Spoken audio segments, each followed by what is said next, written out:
Hey everyone, this is Josh Hayward and welcome to day 19 of 31 Days of Pumpkin. We're also on day 3 of our Southern Tier mini series tonight. We have a pretty great brew for you this evening. This is the Cold Press Coffee Pumking.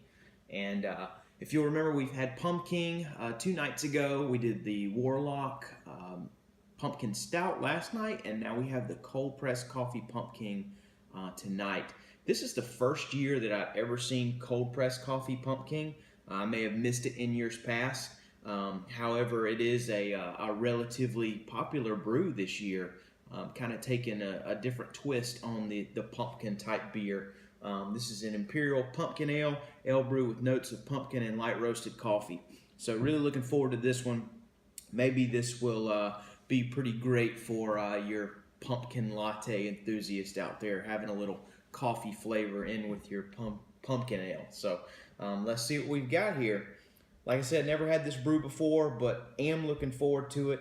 Again, something different than what we've seen in 18 days thus far. 19th day, I think this is our first kind of coffee centered type brew.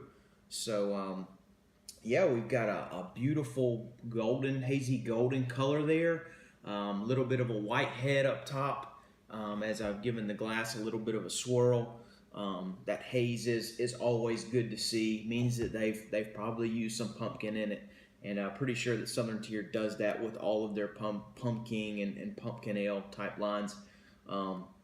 Yeah, pretty hazy. A little bit of light passing through that for sure. Would say definitely translucent beer. Yeah, pretty straightforward. Pretty much what we've seen thus far through now 19 days. Occasionally we'll see a darker brew, and of course the stout last night was darker, but yeah, kind of what you would expect to see in a standard pumpkin ale. But yeah, let's see what we've got on the nose.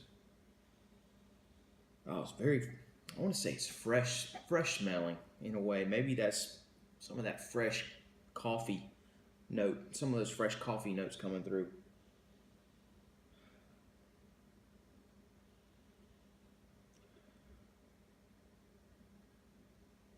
I'm getting a little bit of a malty sweetness in here, and I think that's been pretty consistent with Pumpkin, and then also the Warlock last night, and now the Cold Press Coffee Pumking. It's a nice malty sweetness. Also some additional sweetness in there from probably the pumpkin and some of the other spices that they've used. I'm also getting those nice pumpkin pie notes, pumpkin pie spice notes, I should say.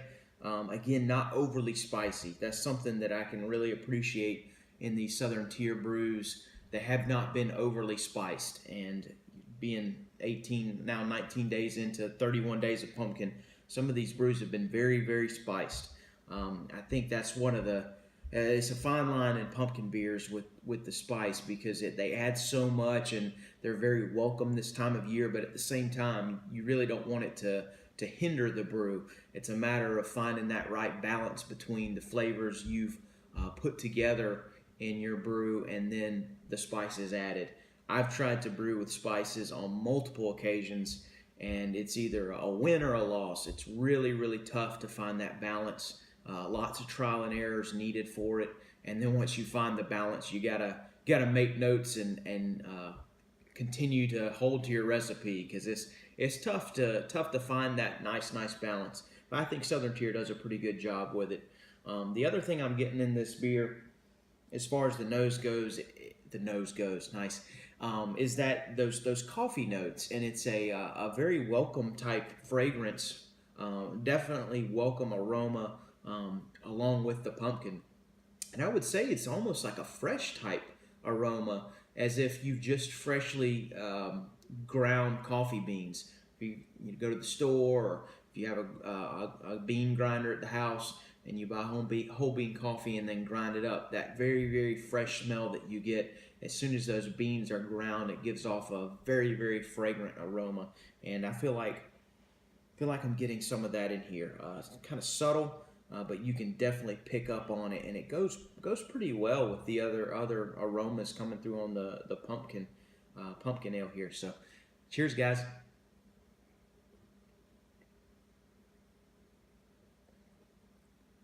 Wow,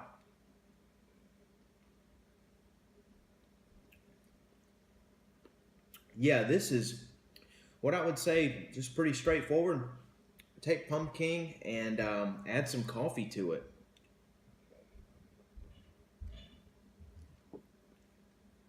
At least some, excuse me for a moment, ale with notes of pumpkin and light roasted coffee.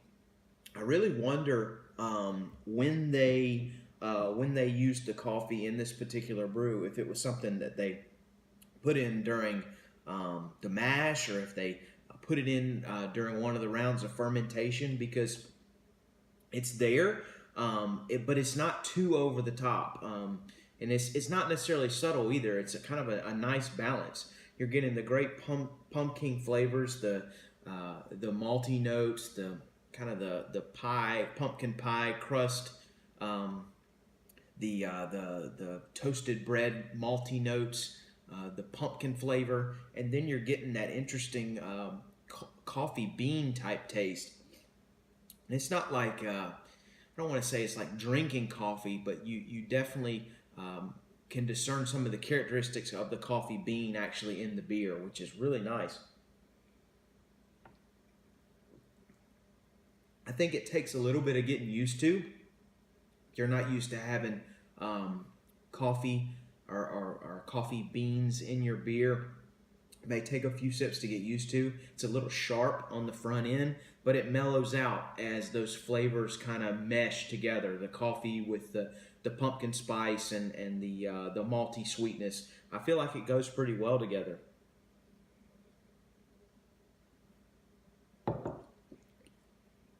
Yeah, I keep saying it's like taking pumpkin and then adding some, grinding up some coffee beans and mixing it together, something like that.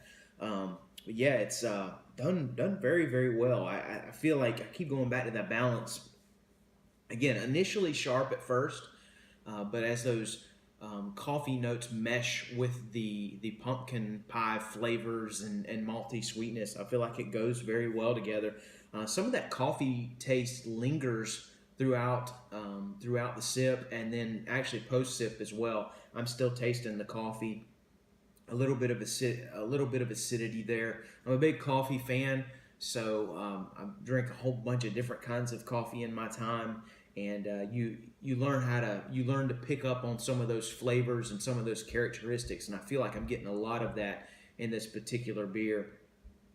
Again, I think it just goes very very well together. You have the great malty sweetness there, the pumpkin pie flavors and spices, and then the interesting element of coffee. So not a bad brew.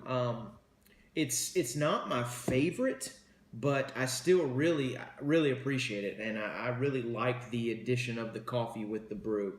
I feel like it'd be a good beer to switch things up every now and then. You know, you're reaching for a pumpkin ale and you're just kind of tired of the standard pumpkin over and over again. Reaching for something with the cold press coffee would definitely be a welcome change, adding a very interesting and welcome flavor to the beer.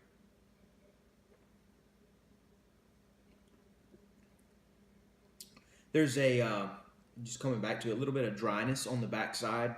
Um, Again, I think attributed a little bit more to some of that coffee, um, some of that, and the bitterness from the backside of the beer from the hops they use. Kind of, I feel like goes pretty well with the bitterness of the coffee as well. Just a good combination. Light beer.